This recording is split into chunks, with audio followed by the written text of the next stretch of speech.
Hi, this question, I'm Brenda Twilight, and I'd just like to address this question to Shavar Jeffries, because Mr. Ryan just made a comment that I was very much aware of, that the charter schools get basically half of what the public school system gets.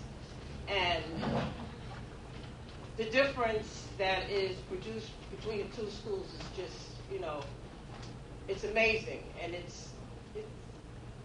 I don't understand it. I don't understand what KIPP school is doing as opposed to the Newark public schools, and they're getting twice as much money. Now, I'm a parent. My children are 32 and 34, but I'm very much concerned about the children in the Newark public schools. You seem to have grasped on to a strategy that is very successful, and just the people here in this audience, and most of you are parents, raise your hands, for KIPP children.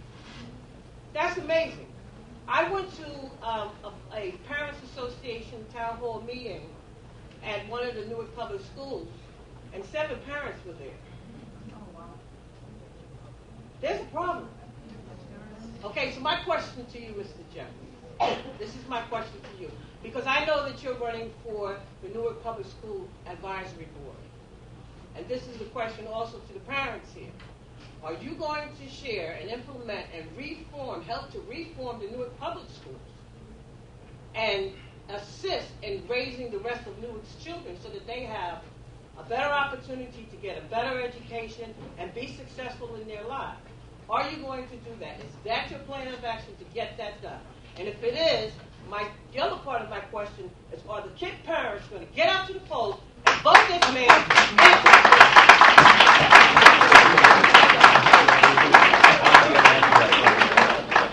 So, as much as I'm sure Shavar would like to answer that, I'm actually not going to let him, because as a nonprofit, we can't support a candidate, which is why we haven't talked about any particular candidates. Brenda, I certainly appreciate the question, but I'm sorry I have to cut off the answer before the parents can answer me. Outside. Answer her outside. No, my question is for the parents. Will the parents get up? Is that against rules? Well, we can't talk about a school board race. Unfortunately, I'm sorry, we can't do it.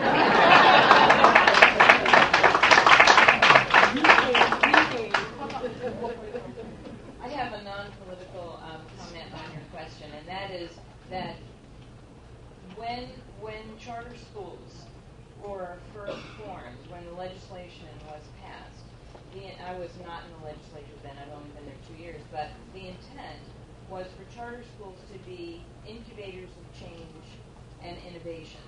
And the lessons learned, the strategies developed in those schools were supposed to be translated and shared with the regular public schools, because the reality is the majority of our children will always be in regular public schools. That has not happened for many reasons, and that's one of the goals of our Joint Committee on the Public Schools, is to make sure that going forward, that those lessons learned are shared and that there's articulation between the charter schools throughout New Jersey and the regular public schools. Thank you. My name is Brenda James, and I just want to say thank you for taking your time for your busy schedule for being here with us. And I think the reason why the public school is not doing well is because they have union. Okay? We don't have union, but we have all parents here, and we can fight for our children. Okay? Because when the public school has union, you don't have to do anything. The union is going to stand by you. But we have parents that will stand with our children. So let we keep on fighting. Let them have their union. I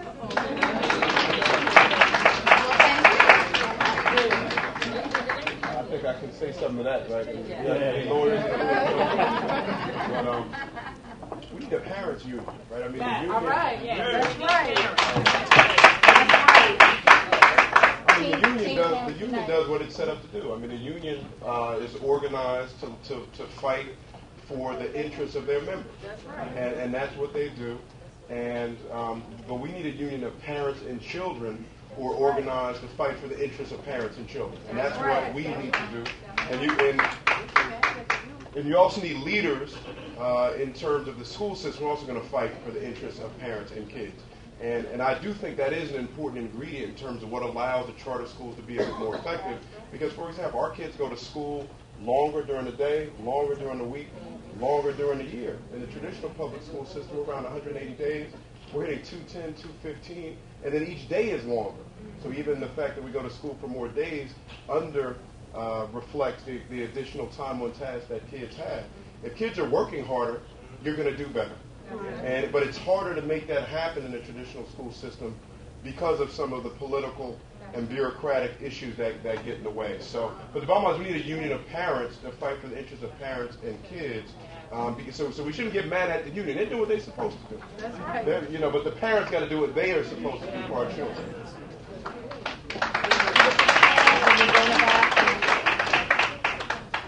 Hello.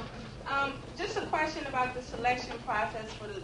I have a son that's in Academy, but in terms of, with all the problems that's going on with violence in schools and things like that, once a student is, what's your selection process, or either the weaning process, if a student is in the building and they may be a safety to other students, do you have the leverage to send them back to their district school? What is that process? We, charter schools can do that. We actually have the same rules as the district does, and districts do that sometimes. They move students around and that sort of thing. At Team, what we've decided is that us giving up on a student at the age of 10 or 11 is basically, or us expelling a student is basically giving up on them. And what we've tried to do as much as we can is not let one student disrupt a whole class. So we'll remove a student from class and that sort of thing. But honestly, we're not helping society. We're not helping Newark if we send our problems to the district, right? And the kids who have been, some of the kids that we're most proud of are the kids who came in with the most quote-unquote problems and have come a really long way. And I could list them by name one after another for a long time. And sometimes, honestly, we get parents who say, my student was picked on by that kid, and our commitment is to address the issues, but at the same time not give up on the kid who may be causing the problem, because I was a troublemaker when I was in school, and still am sometimes. And I'm glad my family didn't give up on me.